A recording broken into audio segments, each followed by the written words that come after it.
गणेश नाईक खबरदार. इथून पुढे एकनाथ शिंदे साहेबांच्या बद्दल एक शब्द जरी बोललात ना, उरल्या सुरल्या अब्रूचे धिंडवडे निघतील तुमचे. अरे तुम्ही काय आमचं नामोनिशान साफ करणार?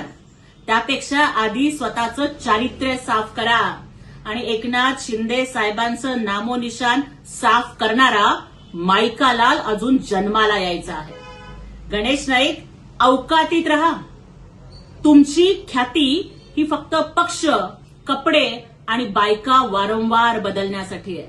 अरे ज्यांच्यावरती बलात्काराचे गुन्हे दाखल आहेत, ज्यांच्यावरती विनयभंगाचे गुन्हे दाखल आहेत, जे स्वतःच्या मुलाला पितृत्वाचं नाव देऊ शकत नाहीत ना, त्यांनी आमच्यावरती बोलूच नये.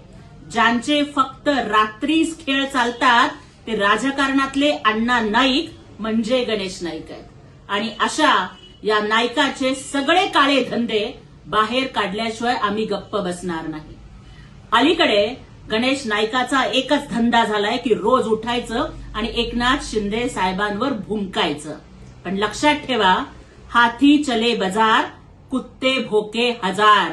आणि मला भारतीय जनता पक्षाच्या नेत्यांना सुद्धा सांगायचंय की लवकरात लवकर या राजकारणातल्या भटक्या कुत्र्याची राजकीय नसबंदी करा.